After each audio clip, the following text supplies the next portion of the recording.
Well, we didn't want to go to Port Vale anyway, did we? Welcome back to Hornets Walk. How you're doing? 20 more minutes of Watford chat, and today, of course, we are looking back on the Christmas fixtures, including that FA Cup demolition at Bristol City. Just what happened there. Hope you're well. It's our first record of 2026. We're looking forward, of course, to a Watford promotion 4 months. We've got 20 games or 20 odd games left, and we can do it. And that's where we're going to start looking. Let's keep the positives, shall we? There we are, fellas, in sixth place, 41 points, 5 off Middlesbrough in second. Rio, we're going to keep it positive. We are doing this, aren't we? And the main thing there is we've got a game in hand to make it even better. So yeah, as long as Edoardo Bove comes in, a centre back and a left back, I'll be confident. Okay, Luke, let's get this right off the bat. Then, are Watford going to do this? I think we really could. The form over Christmas has gave us a bit more, positivity, and with these signings, I think it is doable. We are in it. We're well in it, which I thought I'd not be saying. Okay. Look at the teams above you. I mean, you're better than Millwall, better than Preston, arguably, yeah. And 100%. We'll see on Saturday. We'll see on Saturday, won't we? Yeah, so, yeah. Okay. Right, hope you've all had good breaks. Lots to get into. We've got obviously the games to review, quick mentions, of course, of some transfer rumours, and so on as well. Let's jump into some social media takes from that game, shall we, though? As you'd expect, they weren't very positive, of course, at all. Most of them centred, of course, on our old friend beginning with S. Dare we go back into that discussion or not? Let's just jump into some utter shambolic, says Hampshire Hornet. Never want to see Sissoko in a Watford team ever again. He's not the only one. Far too many in the squad completely blew any chance of pushing for a start. Is he correct, Rio? Or she? Real ones are blocked by Sissoko on Snapchat and Instagram. But we put out a weaker side and he was playing right wing. As long as he doesn't get minutes in the league, then I'll be happy. It was kind of a free hit that cup game. We made 8 changes, and the worrying thing was against Hull, which got postponed.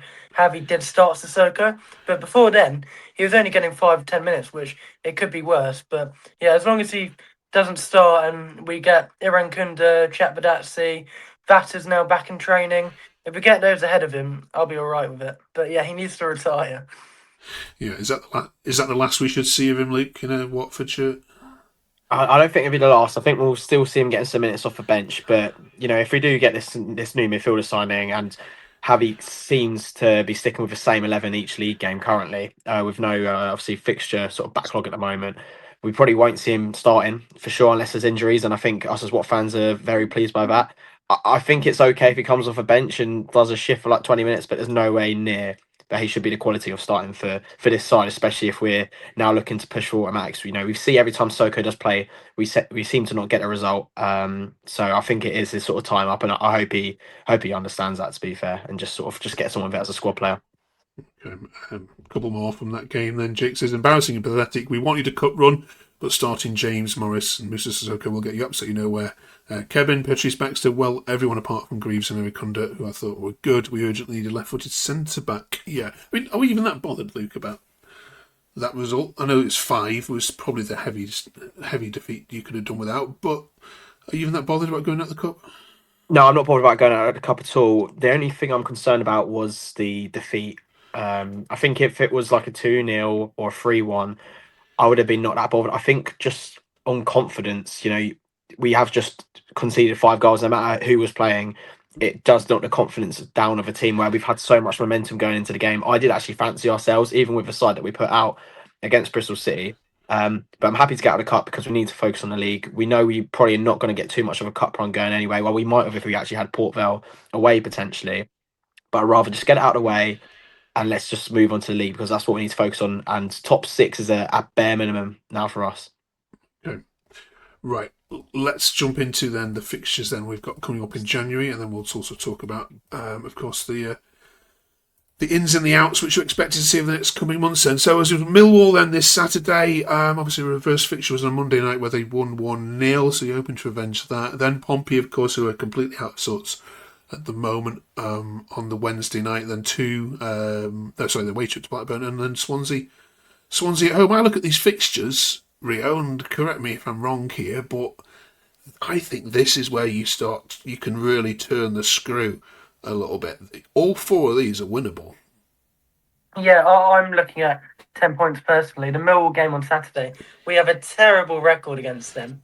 The one time we've actually beaten them, I wasn't there, of course, last season away. But yeah, and it's a 12:30 kickoff. The atmosphere at the Vic isn't even good sometimes when it's a 3 p.m., let alone 12:30 p.m. So we may be a bit slow to get going. And I honestly take a point there, to be honest. And then Portsmouth, I think in their most recent away game at Bristol City, they also held 5, and they didn't look good in that cup game as well. The other day from set pieces as well, and Blackburn are doing a boycott for their game, so it'll be practically be a home game. There'll be barely any fans there, and Swansea, they are decent at the moment. They got a new manager bounce, but these fixtures, that's where we need to pick up points. Because at the end of the season in April, we've got a really tough run, which we had when Heavy first came in. So yeah. Okay. We should have some new faces or by then, but we talk about one face that's not around anymore. Luke and Max Lane back to City. We saw a lot of Watford tears on Twitter about this. What's your thoughts? Yeah, absolutely gutted. He was brilliant for us, and I think he was why we sort of started really sort of gelling from a defensive point of view. Him and Matty Pollock as a centre back pairing was what we needed. We kept always complaining that we weren't playing the two centre halves, and we finally got it right for about 5 games. And then, Elaine's been sent back, and to be fair to him, he's been absolutely brilliant. It's unlucky for us that Steve had so many injuries for a left-footed player as well. But he is in the team. He's played a game in the Premier League, and he was really good against Brighton. I watched the game, and then against Exeter as well. He got a goal. I know it's not the best of oppositions, but I'm really pleased for him. At the end of the day, there's nothing him or the club can do once you're recalled from a loan. And he probably will not come back to us on loan, because even if they do sign a left centre half, we're not going to have enough player. But he's brilliant, and I think he's going to go on to a lot better things. And I wouldn't be surprised if he plays for England in sort of the next sort of 5 years. He is brilliant, and I wish him all the best. He was great for us. He's done the job. Yeah, it's sad to see him go. Let's switch gears and talk about Edoardo Bove then from Roma. Obviously, there's a lot of emotional story around obviously what's happened to him and not being able to play, etc., over in Italy. Rio, what do we know about him from a footballing point of view, and what's he going to give you which you don't already have? Yeah, what's his name? He was he came through the Roma Academy, and I think he first got given his go under Mourinho, where he was literally a starter for them and everything. And Mourinho referred to him as a slick dog or whatever. I think he's got a play style a bit like Gallagher. That may just be the hair, but yeah, he presses a lot. He loves to tackle. He can. Yeah, he's just a box eight really. He went on loan to Fiorentina, which is where he had the cardiac arrest. Still a decent team. They're in the Conference League or Europa League most seasons, and yeah, so he got the cardiac arrest there, and he hasn't played football in a year, but apparently he's fit now. And I saw Lou Warren said like Calafiori was a big part of him coming, and obviously Watford being close to London's an attraction, and Arsenal, Watford, London, Colney, they're next door. And yeah, I think we need him because I do like Cipriano. I think he's serviceable, but I think he really lacks a bit of a agility and a bit of pace, which we have helped that by having Jack in midfield now, so he's less exposed. But Bobby would be a great signing. It's kind of like when Ericsson went to Brentford. We're going to be a bit of a stepping stone for him. He'll be here maybe 6 to 18 months, and then he'll get that Premier League move, which he wants somewhere like, I don't know, Crystal Palace, for example. They've been linked with him previously. Okay. Loser's been linked. He was always going to be Luke. We've heard. Yep. Mets interested. Even Everton were touted, I think, at the start of the transfer window as well. What do you genuinely think is going to happen here? Well, from what I've been hearing from what the club have been saying, so from articles, is that none of our players, especially key players, will be leaving in January, and I think that's fair enough. I think we said in December, I remember saying if we're not nowhere near top 6, I wouldn't be surprised if Loser did go, and even Georgie. But I think because we're there now, I think they've sort of said to the players that you've got 6 months left, see how we do. We've got a good chance of promotion. And I really think it's all or nothing. This sort of back half of the season. I think if we don't go up, we'll lose a lot of our key players. We'll lose our starters, Georgie, Amama. Then we have to start all over again. And if we don't, and if we do get promoted, we then keep and we go to the Prem. I really think it's massive now. We go up, and I think that the club have sort of said that in their intent within this transfer window to make sure none of our key players are leaving, and that we can give ourselves as much opportunity as possible to get promoted potentially. Where are the fan base? This is a question to both of you. Where are the fan base now with the club's intent in the January window. We know there's been windows where it's just been let down after let down, but there's a group of Watford fans I see that are saying, look, the league is rubbish. This is the Watford's best chance in many, many years, probably since you've come down, actually, to get out of this league. We want to see that ambition matched by the ownership. Where are you both at as fans in that conversation? Luke, do you want to go first? Or? Yeah. I think sort of maybe reiterating my point is that this is probably the first transfer in a while where we're actually happy with the squad. And if it weren't for probably Elaine going, where I feel like we only needed left centre half, we have pretty much got what we wanted. What I think is really key is just what I said a minute ago, was that we can't have any outgoings, because I think that will detriment our season. And as long as the club sort of stick to that and what they've said, I'll be happy with this transfer window. And if we get Bove in as well, be even better on a free. Be a really smart signing. But yeah, for me, it's the outgoings. We cannot let any of our key players go, and that'll be the difference for our season.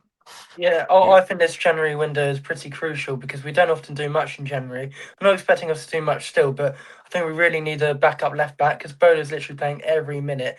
He must be shattered. And also, obviously, Elaine going, that's a huge role defensively and playing the ball forward. Caben came in on the weekend and I think he was at fault for so many of the goals, honestly.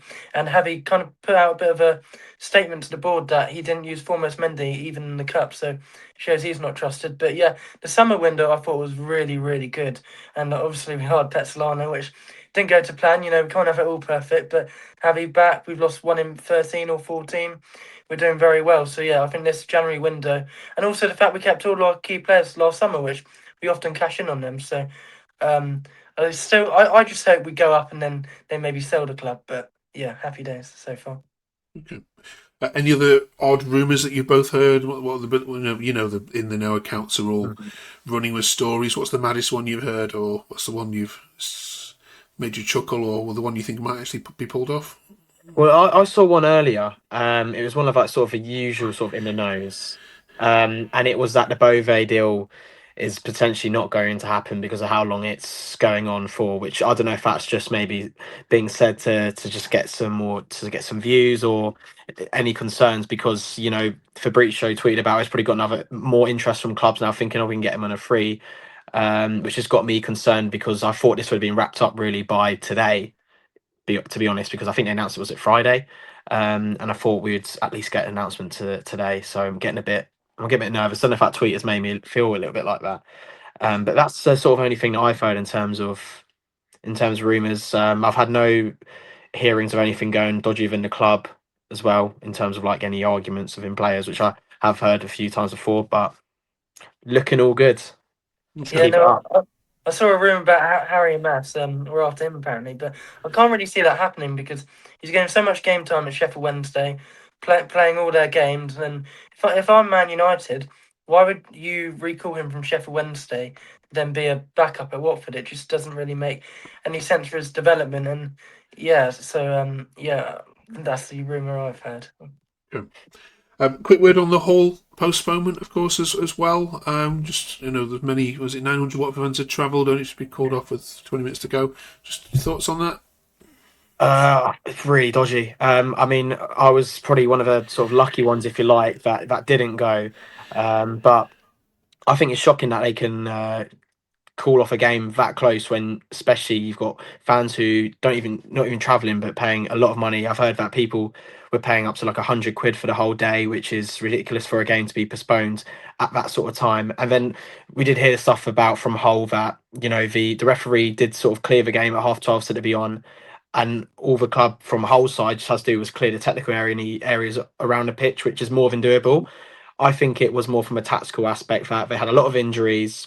We were in a good form, and from the actual fixture importance itself, at the time it's fourth versus fifth, I think that leaned into a way to cancel the game, and I think that was very poor from Hull. And there should be some sort of punishment for it, like a fine or some way they can reimburse the Watford fans from the EFL. I've heard people talking about points deductions, which I think is quite frankly ridiculous, but as long as there's something repaid to the fans, which I think is the most important part, is all that I think matters to myself as a Watford fan. It's the only away game I've missed this season, I think, so I'm very happy about that one. Perfectly timed. I know. I'll actually go to the I'll actually go to the rearranged game probably because if they put on free coaches and £10 food vouchers, why not? But I understand why it was called off. Obviously not 15 minutes before, but I think it's just a massive screw up on Hull's part that they didn't realise or whatever that the side of the pitch that it would actually play a big part in the game. Like obviously the managers in the technical area, players taking throw-ins, but yeah, I just think maybe they weren't that. I don't think there's anything like dodgy. I don't know. Maybe they just weren't that bothered because of the amount of injuries, and we were informed. But we had Sissoko starting, so maybe it wasn't a bad thing. I'm also surprised that the officials didn't call it, especially the fourth official, because at the end of the day, he's the one who's going to be in a technical area, sorry. And you would have thought, you would have looked at it, thought, hang about, this is not safe here for managers to start to stand in. So there should have been something sorted around that. But yeah, I'm going to blame Hull. Have you heard? I haven't really heard what Hull fans have said. Have you spoken to them yet, Mark? Yeah, well, you can watch it on their podcast. Yeah, they were there. They felt a little bit sorry for you, but ultimately, it was the referee's decision. That, I think they had a lot of injuries. Let's put it that way. Yeah, and you've just beaten Norwich away and Leicester away, and didn't quite fancy it. I don't think. Maybe that's my reading of it anyway. And look, Watford can win away. Luke, you said I think about a month ago that if we sort out the away form, then we have a chance. And now Norwich and Leicester. 2 away wins in a row. When's the last time that happened, Rio? Can you look that up for us? The last time we won 2 away wins in a row. Honestly, my mind is so special. It was Preston and Blackburn away in 2023. But the reason we're winning away now is because Luke hasn't gone for a bit. The last 3 or 4 away games we've won. Yeah. Okay. It actually is. I'm going to go to Blackburn, so okay. So put your money on Blackburn for that one. Oh no. Okay. Right, thank you very much, you two. We have come, of course, to the end. If you haven't yet subbed, please do so. It's absolutely amazing. We've got lots of little bits and pieces to get us through the next 4 months. But yeah, this should be quite an interesting couple of months for Watford fans. And of course, we'll be here every step of the way along with you. We're up to letter L in our A to Z to finish off this week. I'm guessing you're just going to give it to loser and we can move on, yeah? I've got a really niche one. Do you want to go first, Luke? I mean, I was going to say loser, but I can do a niche one as well. I was going to say, when I first sort of started watching Watford, had a season ticket for when I was 9, just the goalkeeper I used to watch every week was Scott Loach. So, just one of them. I was going to go with Doddy Luca Bacchio. He played one sub appearance off the bench against West Ham, I think. And we managed to sell him for 20 million to like Dusseldorf or something. He did really well there. And since then, he's played in the Champions League for Sevilla, Benfica, and I think he's got 40 appearances for Belgium. So, yeah, fair play. Okay. Save that for when we do the rubbish list, but maybe, Yeah, loser gets in. That was the easiest decision, I think, a conversation we're going to have. Next week, it's the letter M, of course, so join us for that and get in the comments who you would stick in for that. Right, you two, enjoy the Millwall game. We'll catch you the other side of that, and everyone else have a great 7 days. We'll see you on next week's episode. Have a cracky one. Good to be back.